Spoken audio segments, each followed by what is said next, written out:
Admiral Menu stood on the bridge of Olympus Prime, staring at the holographic display with disbelief. After 50 years of peaceful cooperation with the Galactic Council, everything was falling apart. The message from the Council chambers was clear and cold. Humanity had been declared a Class 5 threat to galactic stability. All diplomatic channels were now closed. No explanation, no warning, just condemnation. His daughter worked at the tactical station aboard the flagship Defiant. She was young but skilled, and right now her voice crackled through the emergency channel with urgency. "Father, we're detecting massive fleet movements. Council ships are converging on all human colonies." Minu felt his blood run cold. The Council knew every human settlement, every defense station, every weak point. Humanity had shared everything with them in good faith. Now that trust would be their destruction. Captain of the Diplomatic Corps was already trying to reach the Council leaders. She had spent years building relationships with alien species, learning their languages and customs.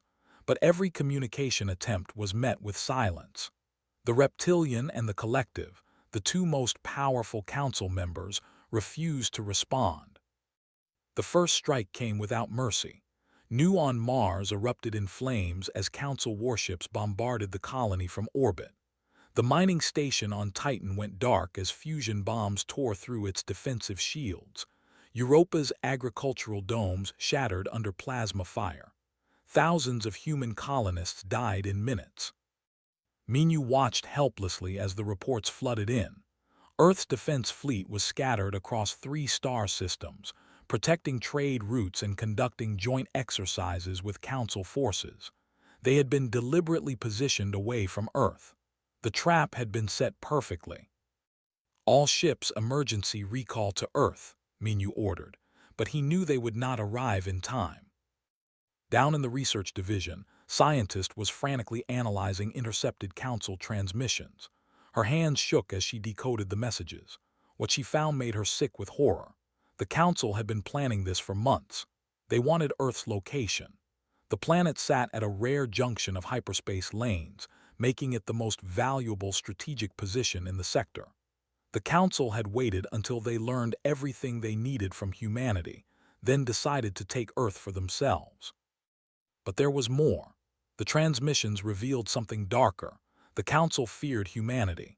In just 50 years, humans had made technological leaps that took other species centuries.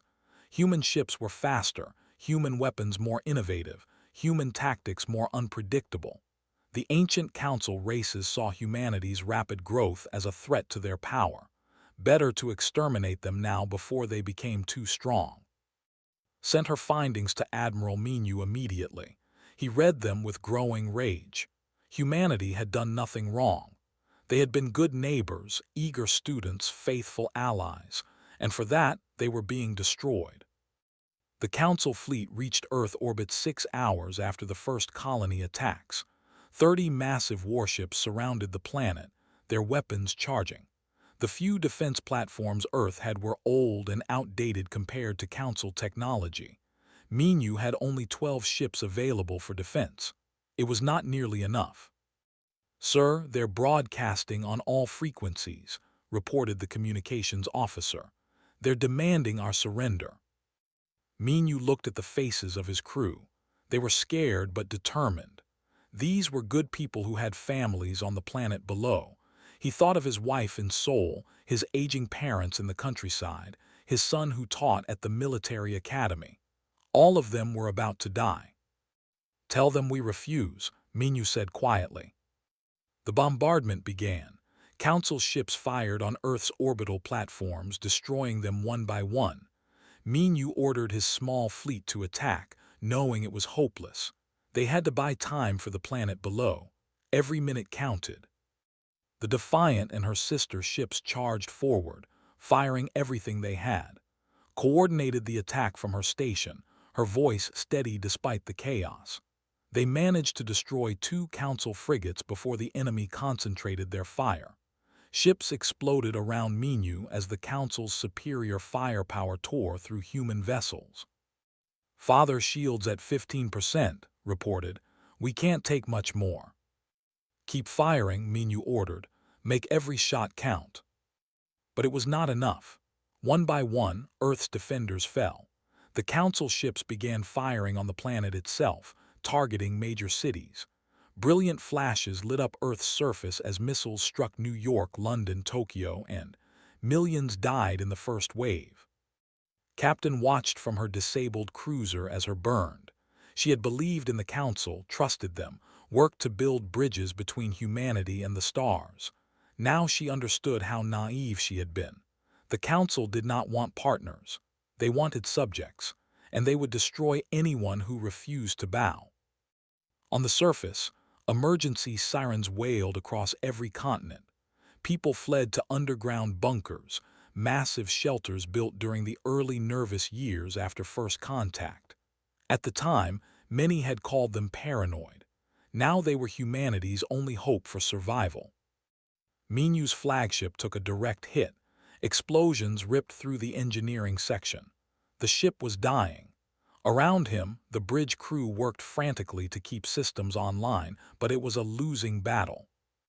All remaining ships retreat, Minyu ordered. Get to the rendezvous point.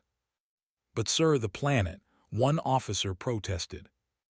Earth is lost, Minyu said, his voice breaking. We have to survive, we have to remember what they did to us. The few surviving human ships engaged their emergency jump drives and fled into deep space.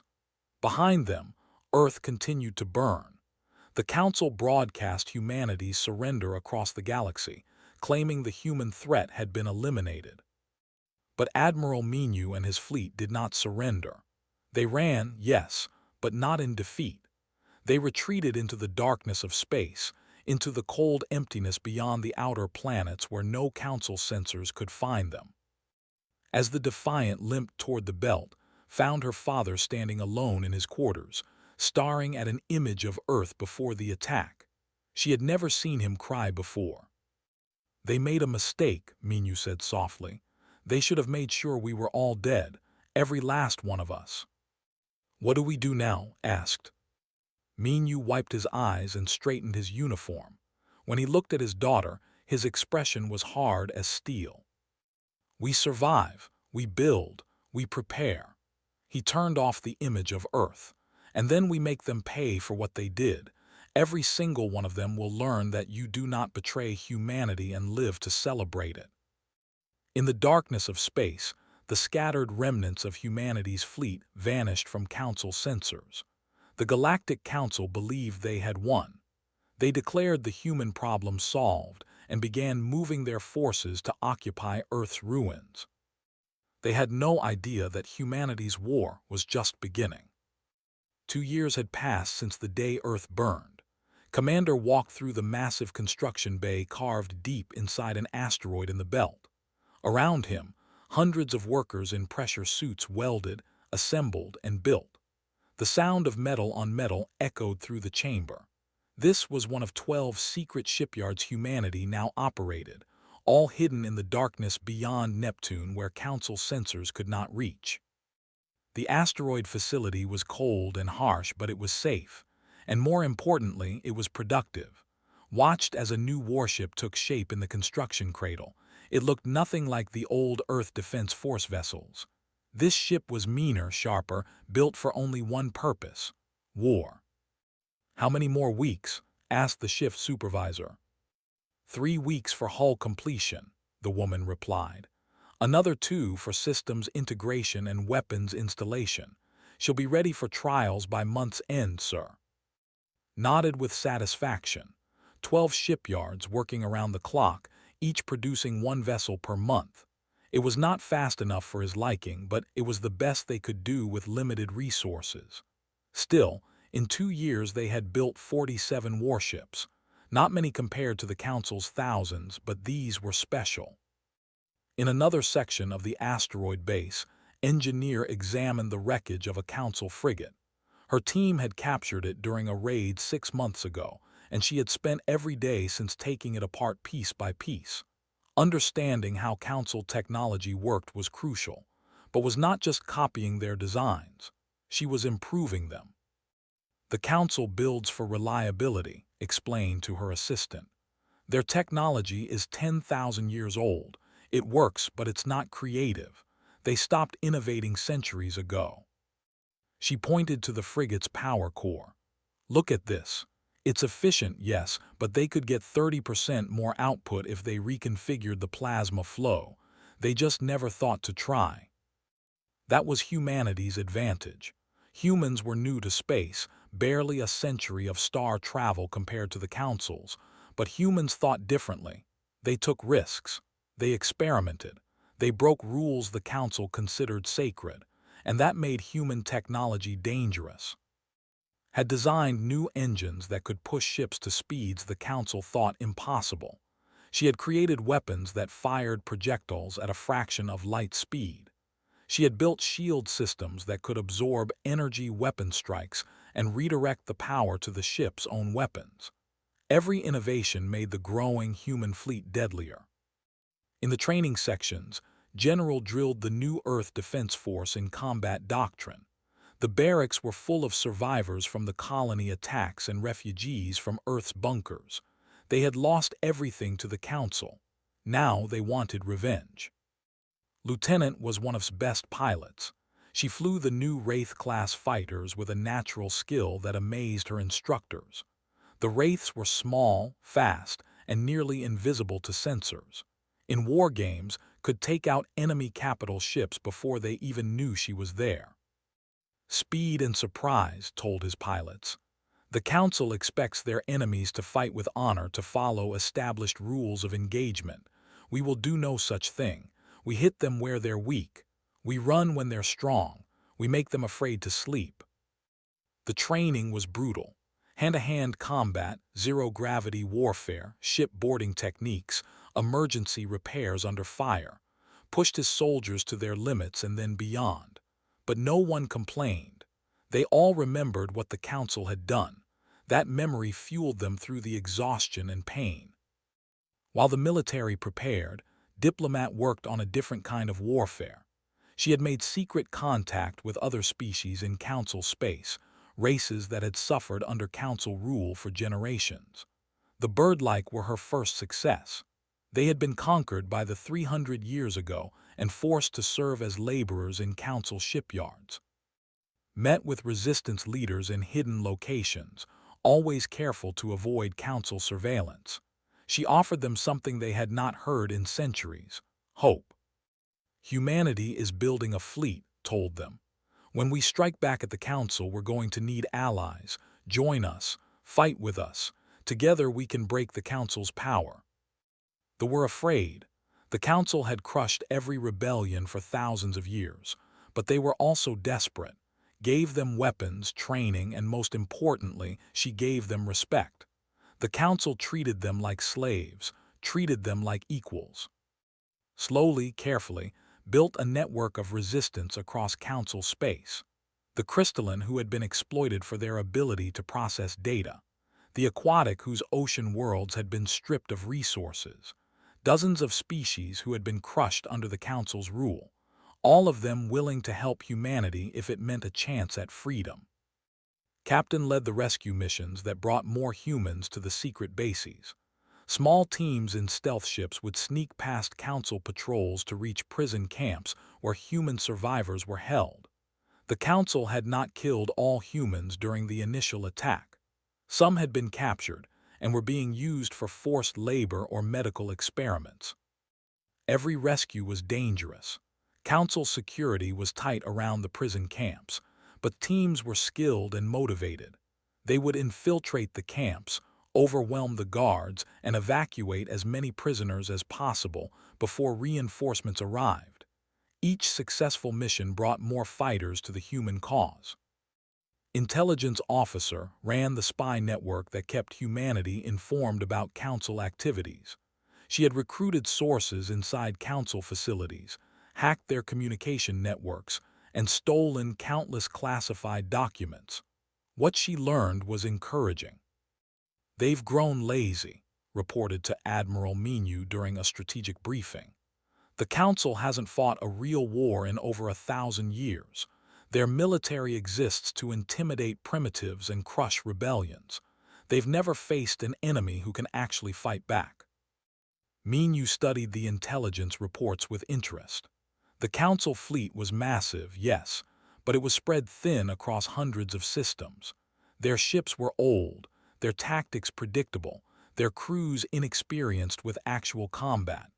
They relied entirely on technological superiority and overwhelming numbers. They think they've already won, Minyu said. They destroyed our colonies, bombarded and declared us extinct. They're not even looking for us anymore.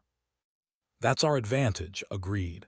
When we strike, it will be completely unexpected. Minyu called a meeting of his war council. Admiral Minyu, commander, general, engineer, diplomat, captain, and intelligence officer. They gathered in the command center deep inside the main asteroid base. Around them, holographic displays showed their growing fleet, the location of Council forces and potential targets. How many ships will we have in 1 year? Minyu asked. 150 if production continues at current rates, replied. 200 if we can establish 3 more shipyards. And the Council, Minyu looked at. They have over 5,000 warships, said, but most are scattered. Their largest concentration is around their capital at Nexus Station, about 800 ships. The numbers looked impossible, but Minyu smiled grimly. We don't need to match them ship for ship. We just need to make them bleed, make them hurt, make them regret what they did to us. Now a full commander stood at her father's side. She had spent 2 years planning attack strategies, studying Council fleet movements, analyzing their weaknesses. I have a plan, she said, activating a tactical display. We don't attack them head-on. We hit multiple targets simultaneously across their territory, force them to split their forces, keep them confused and reactive. Then, when they're off balance, we strike at their leadership. The Council studied her plan. It was aggressive, risky, and required perfect timing, but it could work. How long until we're ready? Minyu asked the room. 1 more year, said. Give me 1 year and I'll give you weapons the Council has never imagined. Minyu looked at each member of his council. They had lost so much. Their world, their families, their old lives, but they had not lost their determination. Then we have 1 year to prepare, Minyu declared. 1 year to build, to train, to sharpen our blades, and then we show the Galactic Council what happens when you betray humanity. In the cold darkness of deep space, far from the light of any star, humanity prepared for war. The unveiling of the first-class dreadnought was a moment weapons designer would never forget. The massive warship floated in the construction bay, nearly a kilometer long, bristling with weapons that represented the pinnacle of human engineering and rage. Every line of the ship screamed aggression. This was not a vessel built for exploration or trade. This was a machine built to kill. She's beautiful, Admiral Minyu said as he stood beside, both men staring up at the warship through the observation window. She's deadly, corrected.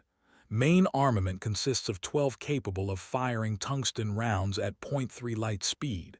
At that velocity, nothing the Council has can stop the projectiles. They'll punch straight through their shields and hull. He pulled up a technical display. Secondary weapons include fusion missile batteries with AI guidance systems. The missiles can think, adapt, and coordinate with each other during an attack. And the defensive systems include void shields that can absorb directed energy weapons and store the energy for our own use. Minyu studied the specifications with satisfaction. How many can we build? We have resources for 20, replied. Each one takes 3 months to complete, but 20 dreadnoughts properly deployed can take on 200 Council ships.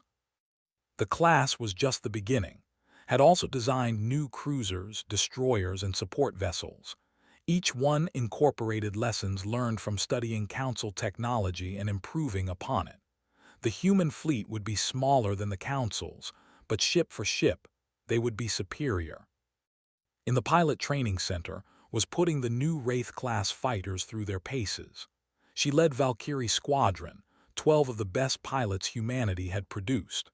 The Wraiths were incredible machines, small and fast, equipped with quantum entanglement communicators that made them impossible to jam.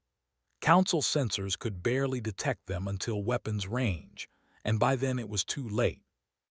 Rolled her fighter through a practice attack run, her hands moving smoothly over the controls. The targeting computer locked onto 3 simulated enemy ships, and she fired. In a real battle, all 3 would be dead before they knew she was there. "Good run, Valkyrie lead," the training controller said over the comm. Time to target was 4.2 seconds. "Not good enough," replied. "I can do it in 3. That was the human advantage. Council pilots trained to follow procedure and protocol. Human pilots trained to win. They took risks, made split-second decisions, and adapted to changing situations faster than any alien could match. In war games, human pilots consistently beat AI opponents programmed with Council tactics. Commander Sara had been busy expanding humanity's alliance network.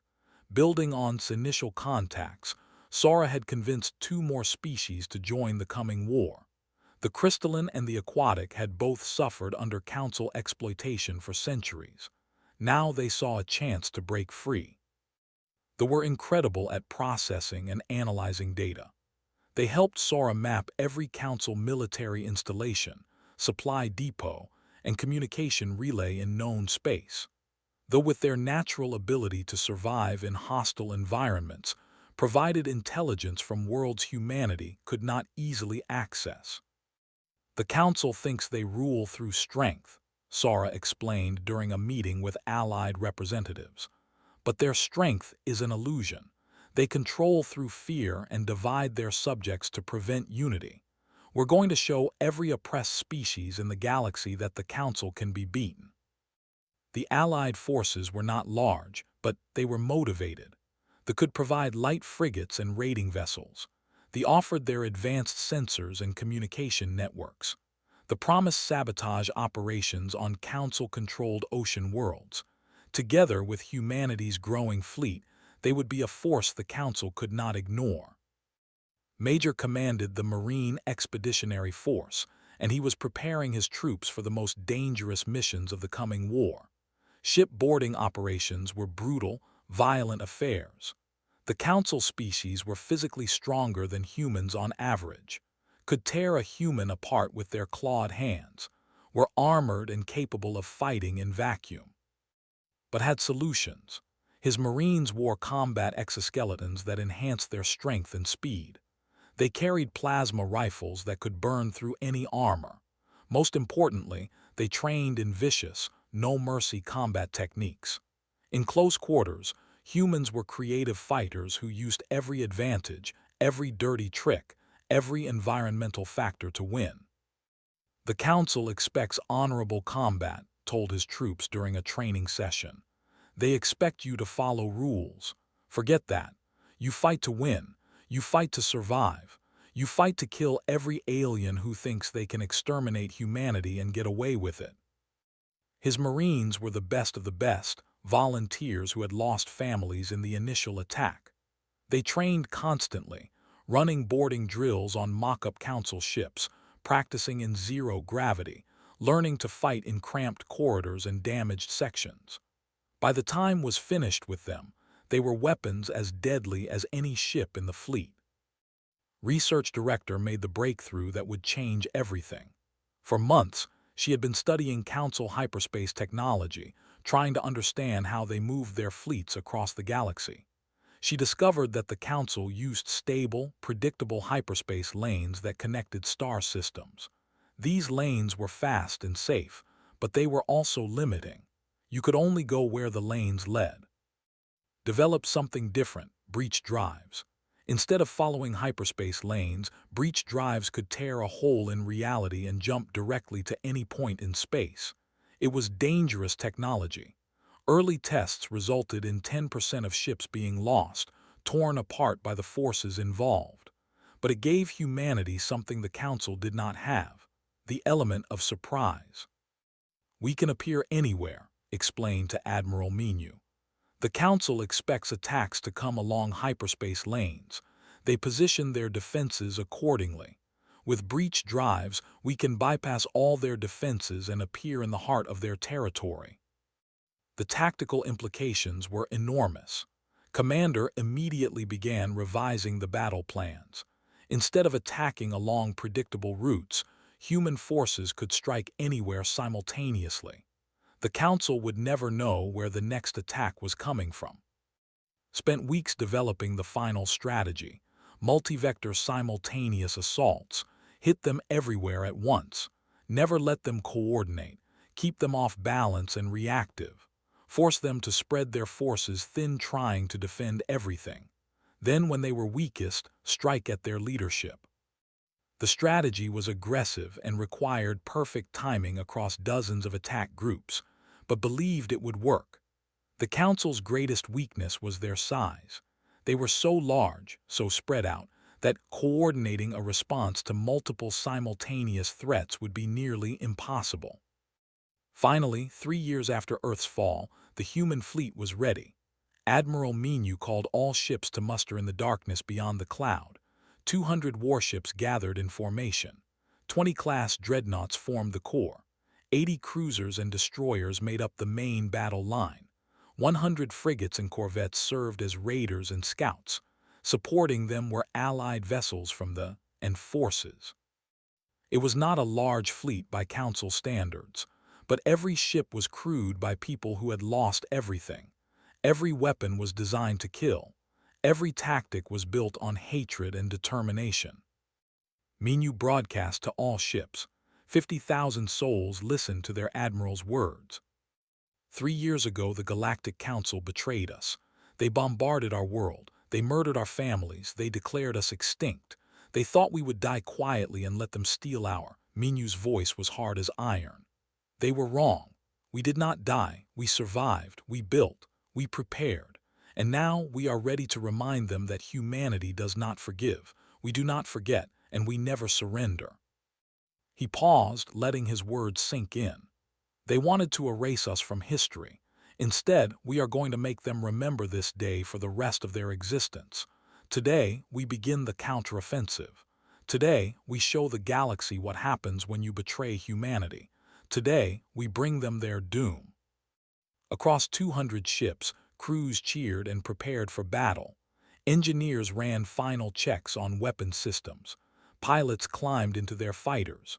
Marines loaded their weapons and sealed their armor. The storm that had been gathering for 3 years was about to break, and the Galactic Council had no idea what was coming for them. The human armada dropped out of breach space directly above Prime of the Empire. The Council's sensors detected nothing until 200 warships suddenly appeared in high orbit, weapons already charging. For they who had ordered the bombardment of Earth 3 years ago, the nightmare had arrived. Captain stood on the bridge of the dreadnought Retribution, watching the chaos unfold on the tactical displays. Council ships scrambled to respond, but they were scattered across the system, unprepared for an attack that should have been impossible. The human fleet had appeared exactly where they wanted to be, in perfect attack formation. All ships open fire, ordered. The class dreadnoughts fired first, 12 per ship, launching tungsten rounds at a fraction of light speed. The projectiles crossed the distance to Council orbital platforms in seconds. Shields, designed to stop energy weapons, did nothing against solid matter moving at such velocity. The platforms simply exploded as the rounds punched through them. Watched with grim satisfaction as the installations that had built the ships that destroyed her were torn apart. "Target their shipyards next," she commanded. "I want nothing left standing." Admiral Menu broadcast on all Council frequencies from his flagship. His message was transmitted across every planet, every station, every ship in Council space. "You declared us extinct. You were wrong." His voice was calm but carried absolute conviction. 3 years ago, you betrayed humanity without warning or mercy. You bombarded our world and murdered our people. You thought we would disappear quietly. Today, you learn the price of that mistake. Across the system, Council forces tried to organize a defense, but the human attack was overwhelming, led Valkyrie Squadron in a strike against Council supply convoys. The Wraith fighters were invisible to sensors until they were already firing. Fusion missiles tore through freighters and supply ships. In 30 minutes, Squadron destroyed 40 vessels without losing a single fighter. Valkyrie lead to Fleet Command, reported. Supply lines severed. Enemy reinforcements will be delayed by at least 6 hours. That was exactly the time window the human fleet needed. While the scrambled, Marines launched boarding operations against the orbital fortress stations. Drop pods punched through the station's outer hull, and armored Marines poured into the corridors. They discovered too late that humans in combat exoskeletons were just as strong as they were. Led his Marines through the fortress, plasma rifles burning down everything that resisted. The aliens had never faced an enemy this aggressive, this willing to fight in close quarters where their natural advantages meant nothing. Fortress Gamma secured, reported 20 minutes into the assault. Proceeding to power core, we'll have this station offline in 10 minutes. While the main fleet engaged at Prime, secondary human forces struck elsewhere. Commander led a battle group to the collective's primary shipyard complex. They had built the bombardment fleets that destroyed Earth's colonies. Now their industrial base was burning. Cruisers appeared via Breach Drive in the heart of the shipyard complex. They had dozens of ships under construction in the massive orbital facilities. Did not hesitate. Destroy everything, he ordered. Leave nothing that can build a warship. Human warships fired systematically, methodically destroying construction bays, material storage, and half-built ships. The defenders tried to respond, but they were too slow, too unprepared. They had spent centuries building ships to intimidate primitives. They had never imagined someone would bring the war to their home. The strategy of simultaneous strikes was working perfectly. While the Council scrambled to respond to attacks at Prime and the shipyards, technical teams deployed computer viruses across the Council communication network. The viruses were sophisticated, built by the crystalline who understood data systems better than any other species. Council command stations suddenly found themselves blind and deaf. Communication relays went offline. Encrypted channels became corrupted. Orders from Central Command never reached fleet commanders. The vast Council empire, which relied on coordination across hundreds of systems, was being chopped into isolated fragments that could not talk to each other. Communication disruption confirmed across 70% of Council space, reported from her technical command ship. They're fighting blind now. This was the moment the Allied forces had been waiting for. Across Council space, oppressed species rose in rebellion. They attacked their overseers in shipyards and mining colonies. They sabotaged Council installations on ocean worlds. They shut down data processing centers that the Council relied on for logistics and planning. What had begun as humanity's revenge was becoming a galactic uprising. Every species that had suffered under Council rule saw their chance for freedom and took it. The Council, designed to suppress isolated rebellions, could not handle dozens of simultaneous uprisings across their territory. But the Council was not defeated yet. They still had thousands of ships and massive reserves. The military command, after recovering from the initial shock, began gathering their scattered forces. Intelligence officer intercepted their emergency orders and brought them to Admiral Menu. They're pulling back all their forces to Nexus Station, said, highlighting the massive space station on the tactical display.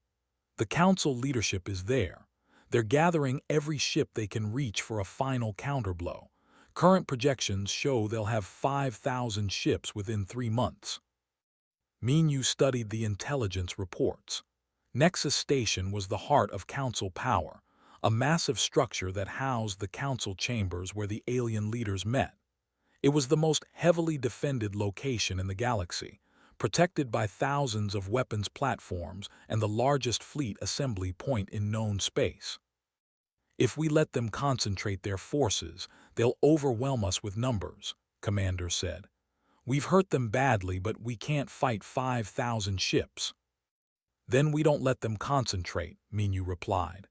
We continue hitting their supply lines, their shipyards, their communication hubs. We force them to keep splitting their forces, and when they're stretched thin enough, we strike at Nexus, finished, cut off the head and the body dies. The plan was insane. Nexus Station was supposed to be impregnable, but every other plan was worse. If the Council was allowed to gather its full strength, the human fleet would be crushed through sheer numbers. The only chance was to attack before they were ready. Minyu sent orders to all human forces. All groups continue operations. Keep them off balance.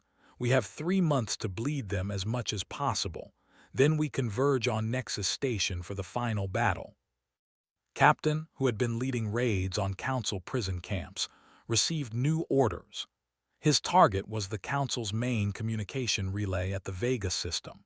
If he could destroy it, the Council would lose their ability to coordinate fleet movements across a quarter of their territory. Strike Team breached into the Vega system and attacked the relay station with brutal efficiency. His ships were fast raiders, designed to hit hard and escape before reinforcements arrived. The relay station's defenses never had a chance. Within 40 minutes, the massive installation was reduced to debris. Vega relay destroyed, reported. Council is now deaf in the entire eastern sector. Recommend we hit the Centaurus relay next. The human offensive continued for 3 months. Every day brought new strikes, new sabotage, new victories. The Council fleet, trying to defend everywhere and move toward Nexus simultaneously, was being torn apart piece by piece.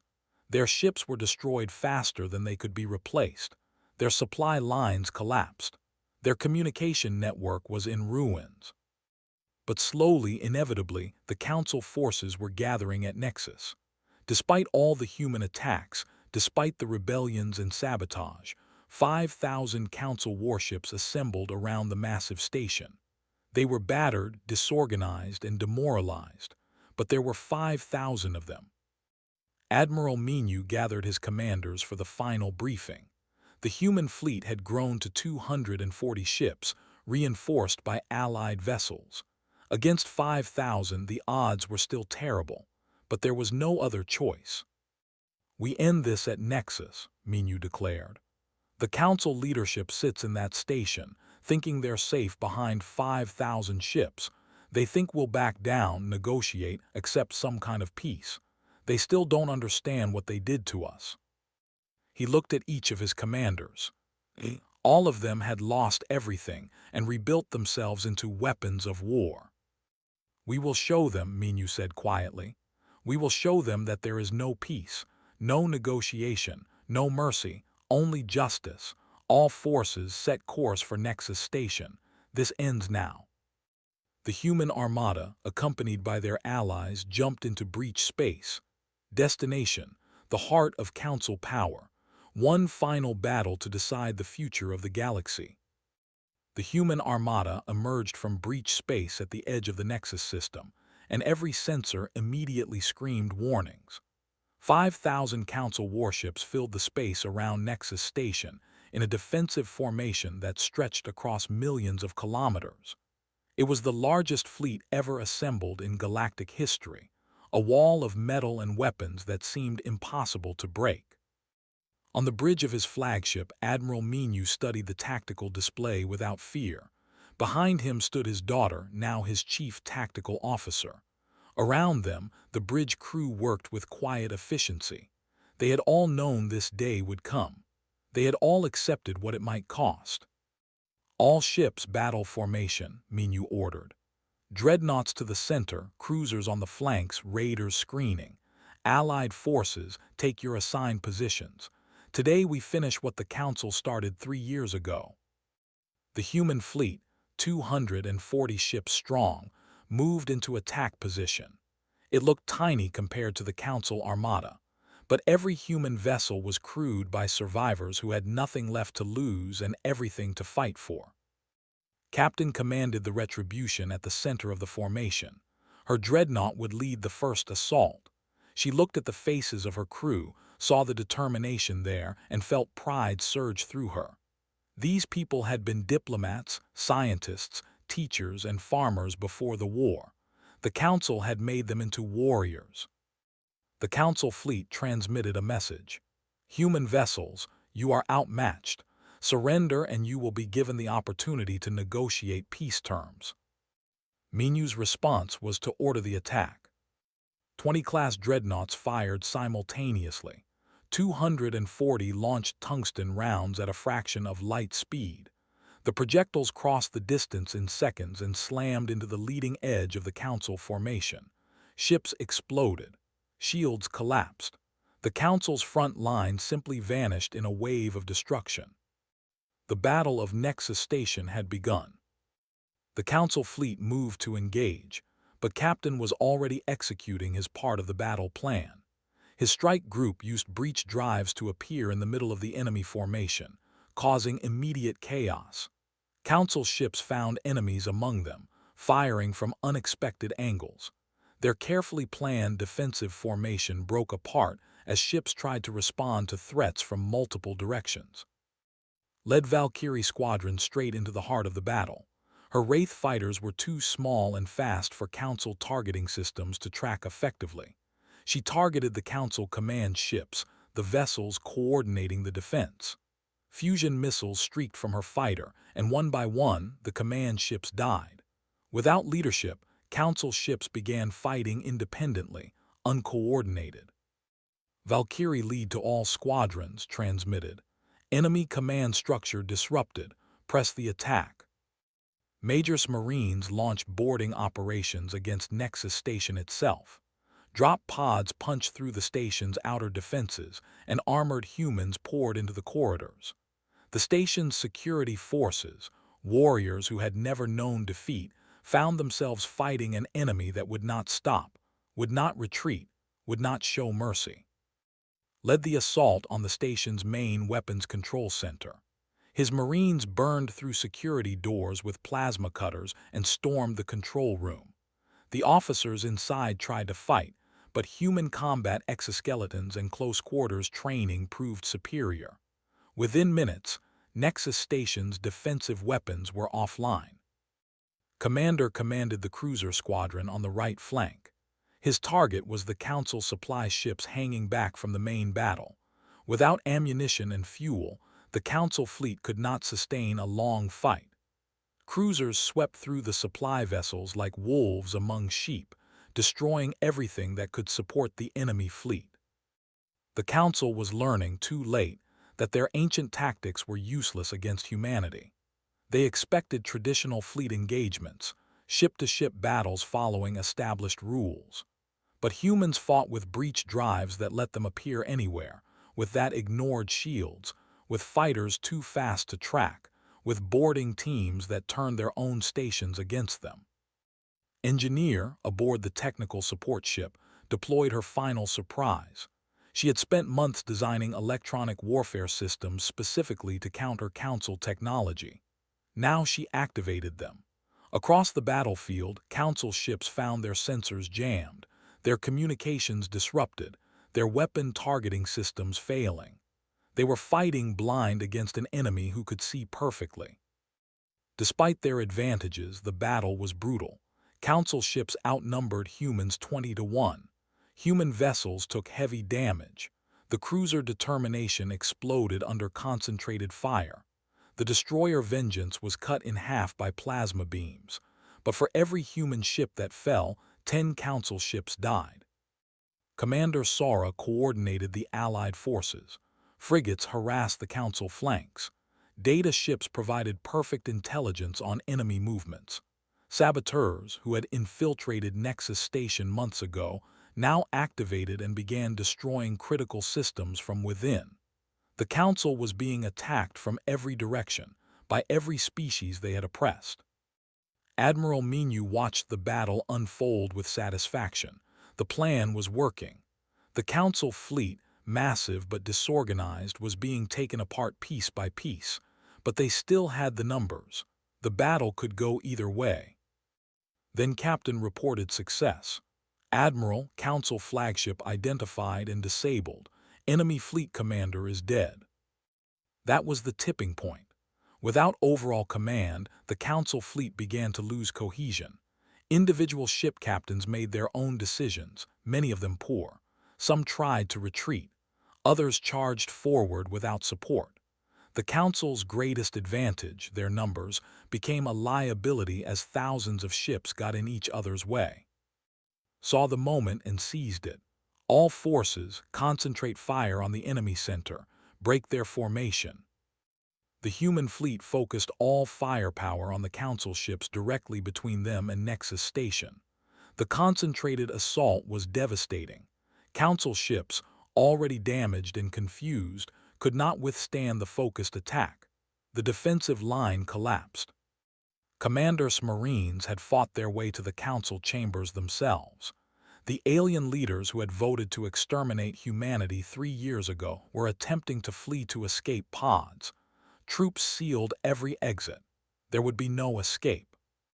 Council leadership secured, reported to Admiral Minu, awaiting orders. Back in space, the remaining Council fleet was breaking. Admiral Minu broadcast to all enemy ships. This is Admiral Minu of the Earth Defense Force. Your leadership is captured. Your flagship is destroyed. You have fought bravely, but you have lost. I offer you one chance. Surrender now, and you will be treated with the mercy you humanity. Refuse and share your leader's fate. For a long moment, nothing happened. Then, one by one, Council ships began powering down their weapons and transmitting surrender codes. Some and commanders refused and fought to the death, but most chose to live. Within an hour, 2/3 of the Council fleet had surrendered. Admiral Minu entered the Council chambers with at his side. The alien leaders sat in their judgment seats, but now they were prisoners. The High Commander who had ordered Earth's bombardment, the Queen who had approved the extermination, dozens of other Council members who had voted for humanity's destruction. Diplomat who had once tried so hard to build peace with these creatures now read the charges against them.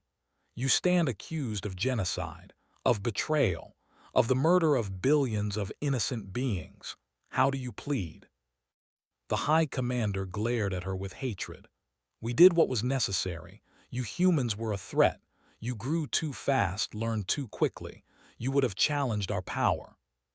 So you decided to kill us all, Minu said quietly.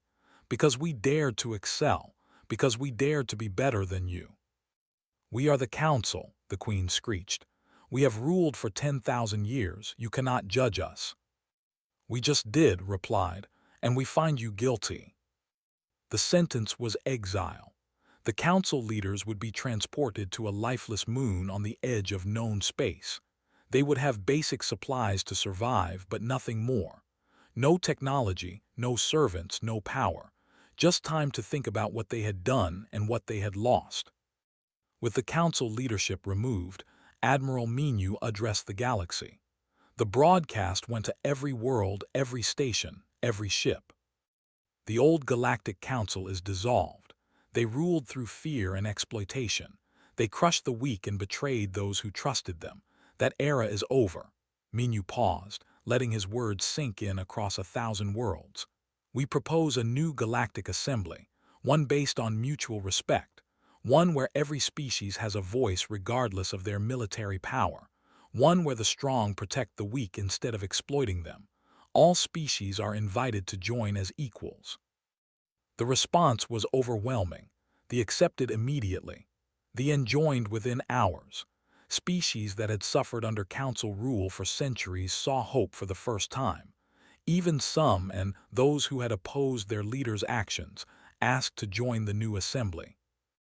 Earth itself could finally be reclaimed. Human ships returned to find the planet but alive. Survivors emerged from underground bunkers. The work of rebuilding would take decades, but humanity was going home. The human fleet returned to Earth orbit, and millions of people gathered to welcome their defenders home. Minyu stood on the bridge of his flagship and watched his turn below. 3 years ago, he had watched it burn. Now it was saved. "We did it," said softly beside him. "No," Minyu corrected. "We survived, and we taught the galaxy a lesson it will never forget. You do not betray humanity. You do not try to exterminate us, because we will always find a way to survive, and we will always bring justice to those who wrong us." The long night was over. A new era had begun, and across the galaxy, every species now knew the truth. Humanity had been pushed to the edge of extinction and had come back stronger. They had been betrayed by those they trusted and had torn down an empire that had stood for 10,000 years. The Galactic Council had betrayed Earth, and Earth's Armada had brought their doom just as promised.